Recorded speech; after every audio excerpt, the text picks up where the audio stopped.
Hai guys. Hai guys. Jadi kita lagi di Taman Fathahila. kita mau menelusuri ini dia. Kita bakal ke Museum Sejarah Jakarta. Oke. Yuk kita ikutin yuk kalau mau tahu.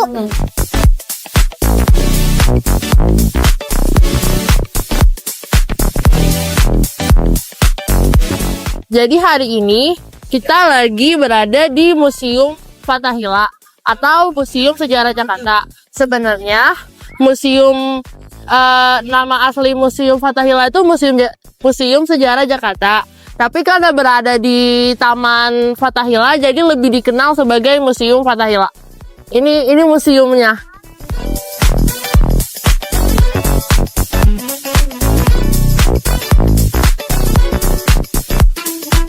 Oke, ini jadi pada ruangan pertama itu terdapat peninggalan-peninggalan pada masa penjajahan Vietnam dan perunggu serta besi.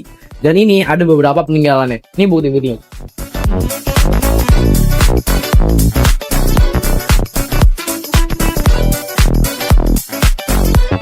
Nah, jadi masa bercocok tanam itu ditandai dengan munculnya kemampuan bercocok tanam dan menjinakkan binatang yang menyebabkan manusia mulai menetap di perkampungan. Dari segi teknologi, muncul kemampuan mengupam atau mengasah alat-alat batu dan membuat gerabah sederhana.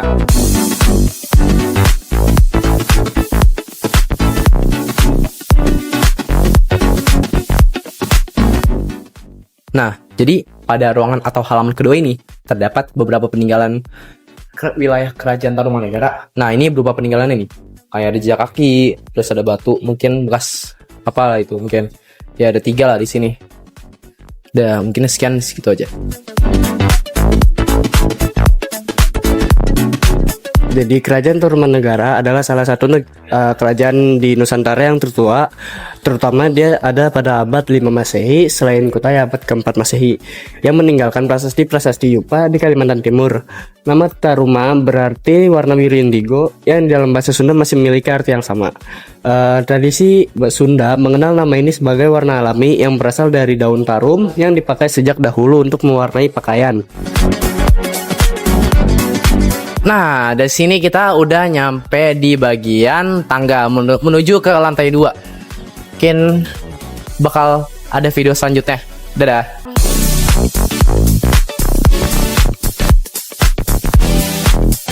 Oke, jadi di lantai 2 ini kita akan disambut dengan sejarah mata uang Indonesia. Yang pertama itu ada ini nih, sejarah uang kertas di awal kemerdekaan yang dikeluarkan oleh bank pada tahun 1946. Terus yang kedua ini ada uang-uang koin dari berbagai zaman, dari ada awal kemerdekaan sama zaman Belanda. Ada yang dari awal 1790 sampai 1800-an. Terus yang satu lagi nih yang uang kertas dari zaman Jenderal Sudirman yang dikeluarkan juga oleh Bank Indonesia pada dengan nilai uangnya itu Rp1 pada tahun 1968.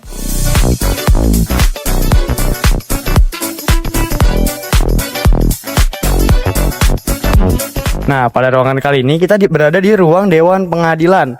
Nah, pada ruangan ini itu terdapat 6 kursi dan meja berbentuk elips yang dahulu kala itu digunakan untuk persidangan oleh para hakim untuk para terdakwa yang akan diputuskan hukuman mati, pembuangan, atau bebas. Namun kebanyakan tahanan menerima hukuman mati.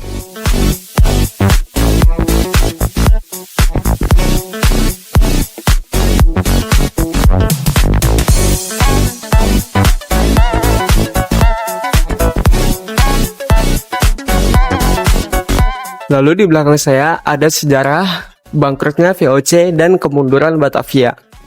Masa kemasan VOC Batavia terjadi pada abad 17 bersamaan dengan masuknya keemasannya VOC dan proses runtuhnya kota pelabuhan ini sebagai salah satu pusat dan perdagangan terpenting di Asia sejak pertengahan abad 18 juga berlangsung dalam periode yang sama dengan kemunduran VOC. Fakta-fakta ini menunjukkan bahwa Batavia tidak pernah dibiarkan oleh VOC untuk menjadi kota yang benar-benar independen. administrasi kota Batavia menyatu dengan administrasi kota VOC sehingga kebobrokan dalam birokrasi VOC juga menular ke dalam birokrasi kota.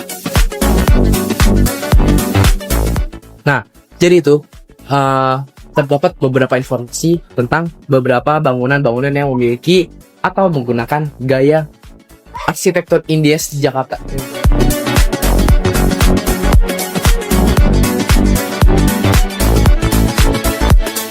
Jadi di sini ada lukisan Pandarpara.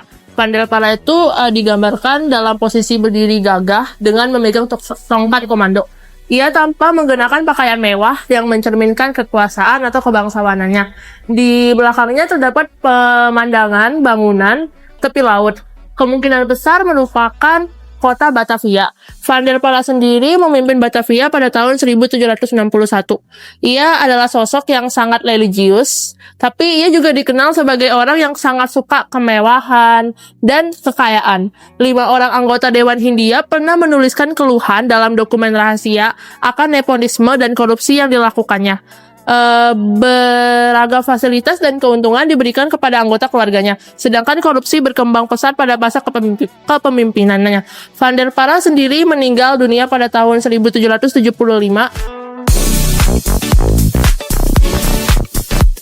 Nah, jadi di sini ada wadah timbangan beras. Nah, wadah ini untuk menimbang beras dan kacang-kacangan pada alat tradisional.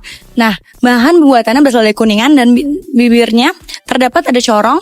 Nah, masyarakat ini umumnya mengenal sebagai timbangan bebek karena dia bentuknya bentuk corongnya itu kayak menyerupai paruh bebek. Selanjutnya ada miniatur kursi. Rumah-rumah bangsawan di Batavia pada abad 19 umumnya dihiasi dengan ornamen berbahan dasar kayu.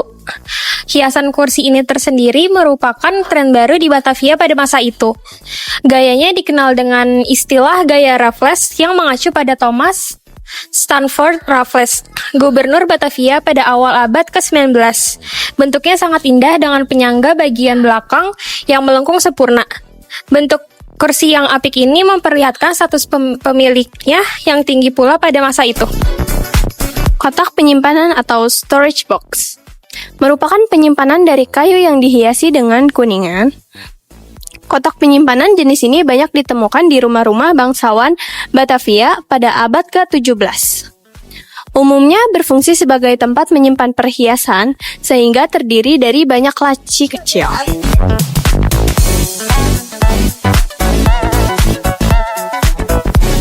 Nah, di ruangan ini ada sejarah datangnya VOC di Jakarta dan pendirian Batavia. VOC adalah perusahaan dagang multinasional tertua di dunia yang didirikan pada 20 Maret tahun 1602 di Belanda. VOC sebelumnya datang ke Banten, tetapi kemudian mereka mendirikan pusat dagang mereka di Kalapa dan membangun Batavia di tahun 1619. Batavia kemudian menjadi pusat perdagangan yang melebihi Banten hingga di tahun bangkrutnya VOC di 1799. Dari Batavia, VOC mengendalikan monopoli perdagangannya, tidak hanya saja di Kepulauan Nusantara, tetapi juga di Asia Tenggara. Nah, kemudian di sini ada miniatur dari Batavia Ship atau kapal yang digunakan Belanda untuk mengirimkan rempah-rempah dari Indonesia.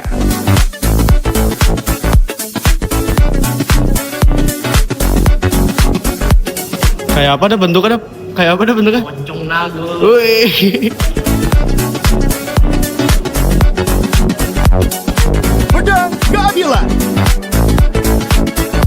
Oke, jadi kita sekarang di penjara bawah tanahnya. Lihat di sini ada batu-batu yang berbagai macam ukuran. Jadi gunanya itu nanti batu-batu ini digunakan untuk para tahanan. Jadi sistemnya itu nanti batu ini kan dia ada bolongan di samping-samping ini. Jadi nanti dimasukin rantai, nanti rantainya terus diikat di sininya, di batunya, terus nanti satu lagi di kaki salah satu tahanan. Jadi dia ada berbagai ukuran. Kalau yang kecil itu buat kayak maling dan sebagainya. Terus kalau yang gede itu kayak ke laut, para pejabat yang korup atau lain sebagainya. Jadi itu.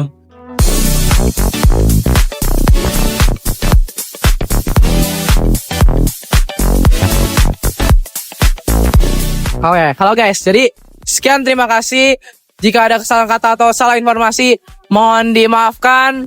Dadah. See you on the vlog.